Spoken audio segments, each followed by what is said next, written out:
Hello. So today's activity is slightly different. We focused in the first two activities on skills-based things, just quick little activities, so vocabulary building, sentence structures, just individual skills. What we want to do today is something that brings things together a little bit more as more of an extended task. So we're going to focus on letter writing.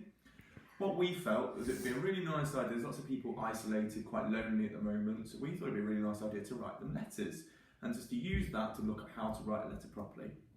Now, I know some people might be concerned about sending letters with germs, things like that. I was quite concerned about that as well, so I did a little bit of research into it. The suggestions I found were that germs can't live on a letter long enough for it to be dangerous or a threat. However, if you're concerned about that, or you don't want to send a letter, or maybe you can't send a letter for whatever reason, maybe you're still isolated yourself, you could send an email, you could do it that way, or you could find other ways to do this. It's more about sort of going through that process of writing to somebody. So I've got my family here helping me this afternoon again. Say hello. Hello. Also got my wife Alice, who's thrilled to be here. We're just going to outline the information and equipment you're going to need for this. So we're going to need some paper. We are going to need a pen or a pencil. We need some planning paper and a felt. We need a letter. Now it doesn't matter too much what sort of letter you get. I've just got one to do with my car. It's the letterhead that we're going to need. And then it would be useful if we had the opener sheet from yesterday's video. We're going to use the iPad to do that. We're just going to pause the video, yesterday's video at that point. But you could print that out. You could just write down the openers. You could use your openers pot from yesterday, entirely up to you. So first of all, we're just going to have a look at the letterhead and get that written onto our paper. So Alice, if you could show the letter to Libby. So Libby, what do you notice about how the letter starts? It starts with who it's for. Okay, so how would we word that? It could be like dear or to. Brilliant, good girl. Now we already discussed who we're writing to, didn't we? Dylan made the suggestion that it could be sir or madam, didn't you? Mm-hmm. But what did we say the people in a care home we would refer to as a group? Residents. Good, so we could just say dear residents, couldn't we? So Libby's just going to go with that. She's going to write dear residents at the top of her letter. If you could do that now for us, Lib. Because Dylan's a bit older, he's going to actually do the full letterhead. So if you can just show that to him, Alice. Dylan, what else do you notice about the letterhead? Their address is on the left, and then our address is on the right. Good. Is there anything else below either of the addresses? The date. Brilliant. So are you going to lay your letterhead out like that, Dylan? Yeah. You are. Fantastic. So we're going to do our letterheads, and then we'll come back to you in a minute once we've got those ready. Right. Our letterheads are ready to go. That bit's done. What we're now going to do is just have a bit of a discussion about ideas. And we're just going to write them down so that we've got something to look at when we start to write our letters. It's up to you how you do this. The kids could write it. In this case, because she's got the neatest handwriting, she's going to do it quickly. Alice is going to scribe for our kids, and they're just going to sort of shout out some ideas and get a big sort of map of ideas going on. So in the middle of the paper, Alice, if you just want to do ideas as a bubble or something like that. And then kids, do you want to tell Mum the sort of things we might say in the letter to this care home that we're going to write? Just be extra careful with your hand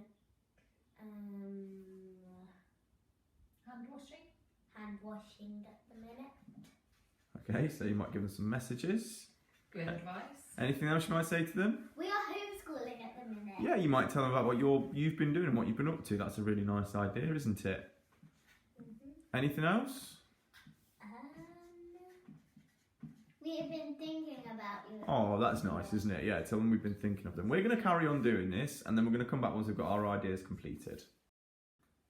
Okay, our ideas are done. We've got a nice detailed sheet of ideas. Thanks, Libby. Mum's decided she wants to go now. She's had enough. I don't think she's a massive fan of being a star on YouTube, is she, Lib? No. Okay. At this point, I would say that Libby's got everything she needs to do in order to write her letter. Dylan probably needs a bit more structure, so bearing that in mind, I'm going to carry on working with Dylan for a moment. Libby's going to take a little break, and she's going to go off and come back shortly. So say bye to Libby. Bye. Okay, we'll see you in a bit. So Dylan, with your letter, because you're a bit older, we're going to structure your ideas. And I think the older children get, the more important that structure is. If it was kind of years 6, 7, 8 children, I'd probably want them to write 5 or 6 paragraphs, and we could plan out what's going in each of those. For Dylan, we're just going to plan it into 3 parts. Beginning, middle and end. And we're just going to think about letter structure through that. So Dylan, how do you think a letter starts? What do we need to do in the first paragraph? Explain why I'm writing. Perfect. So if you want to write that on post-it 1.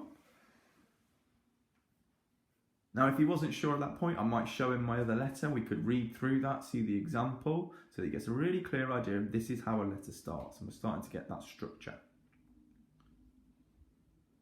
And then when he's done with the post-its, all we'll do is he'll write that part of the letter, he can screw it up, put it in the bin, and he knows he's done. Brilliant. Part 2 then, Dylan. What do you think you're going to do in the middle part of the letter?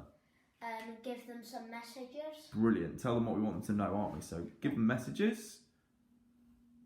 Now this middle part is where I'd break the structure down further if it was older children. Instead of just saying a general idea of giving them messages, I might take my idea sheet and go, right, we're going to talk about this idea in paragraph 2, this idea in paragraph 3, this idea in paragraph 4, or as many other paragraphs as you want to do. So you can make that middle part as structured as you like. For Dylan, we're going to keep it overall general. And then what do you think you do in the last paragraph of a letter, Dylan?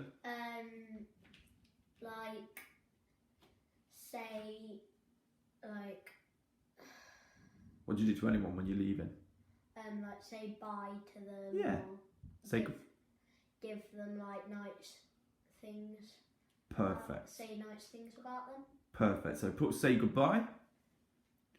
And then we've got our structure ready to go. So Dylan now knows that when he writes his letter, they're going to be the 3 parts. He can break that middle part up as much as he wants, but he knows they're the 3 things he's got to do in his letter.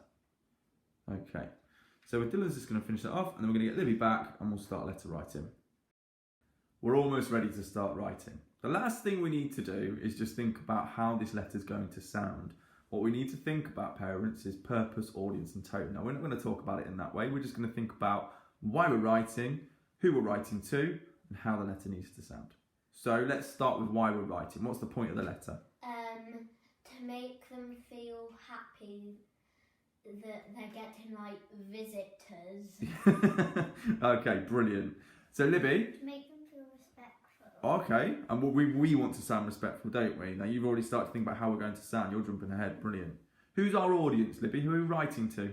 We're writing to people at a care home. Brilliant. So bearing all that in mind, you said we want to sound respectful. How else do we want to sound? We want to sound joyful. Yeah, definitely. Because if we sound miserable, they won't enjoy the letter, will they? So we want to sound really happy. What we're starting to do is create something called a success criteria. What we need to do to achieve something in our letter. So the first thing is we know that our tone needs to sound joyful and respectful. This is where we can bring in the skills from the last couple of videos as well. What did we work on in the last 2 videos? Can you remember? Learning about what words mean and building sentences. Okay, so we're going to use that as our success criteria. Can we use interesting words and can we use different sentence openers? All right.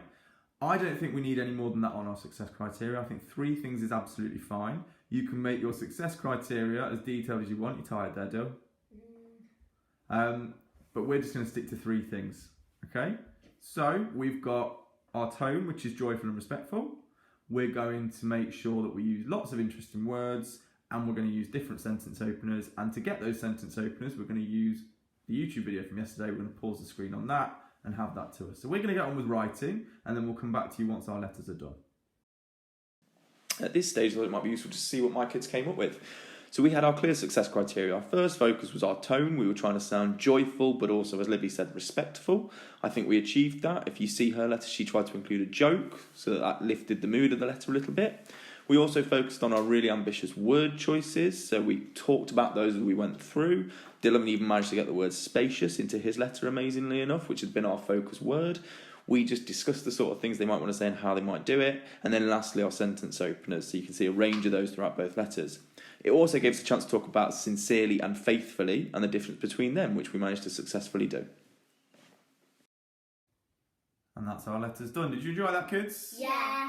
Brilliant. Right, we're going to post our letters shortly, aren't we? Say goodbye, kids. Bye. Okay then, kids, last thing to do is post the letter. Off you go.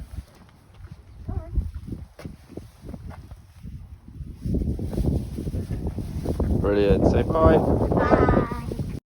Quick recap. Step 1, grab a letter, have a look at the letterhead. Whatever letter you like.